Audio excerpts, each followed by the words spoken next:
Have you ever listened to a speech and it was just too long, like it went 15, 20 minutes, and people say enough? That's a long speech. It's just too much. People at some point have a hard time absorbing what's being said. And yet, one of the greatest speeches in history, a speech that has changed humanity, was a long speech. The last words of Moses, the book of Devarim, Deuteronomy, spread over 5 weeks, the rabbis say. For 5 weeks, Moses told the Jewish people, I am about to leave you, and here's what's about to happen, and here's what you should be careful about, and here is what you should watch out for, and here's what you should do, and here's what you shouldn't do, and here's what happened to us together. And he goes on and sets out a constitution for the Jewish people, telling them, you're going to come to Israel, you're going to settle in the land, you're going to feel comfortable, you're going to start forgetting where you came from.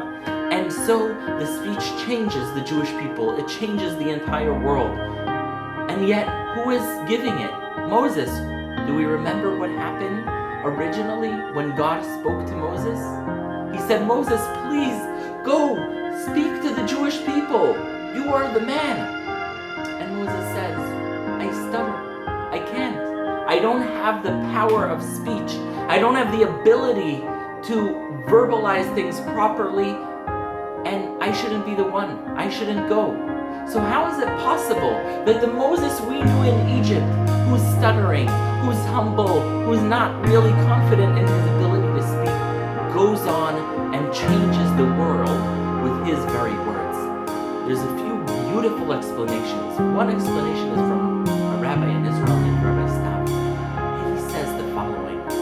When Moses was in Egypt and he said, I can't do it, he was right, he couldn't do it.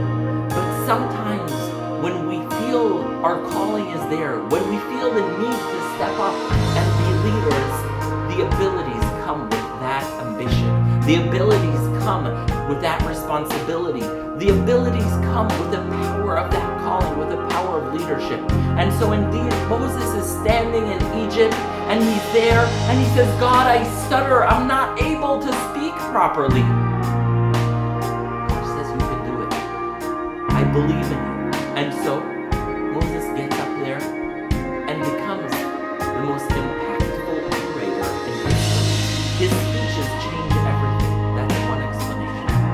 Another explanation is that if there is something there and it needs to be done, and you are going to do it, God will help you do it.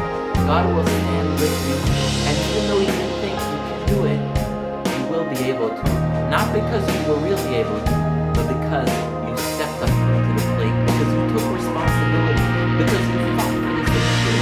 And that is the power of the book of Devarim.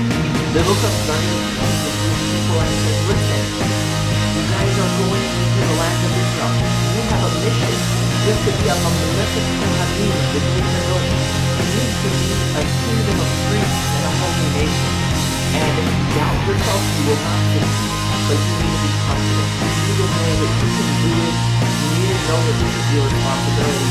And you need to know that failing should not be an option for you. And so in order to encouragement and a warning of what the alternative should be, the Jewish people step into the land of Israel with the words of Moshe Rabbeinu echoing with them for the rest of their history. Thank you for listening.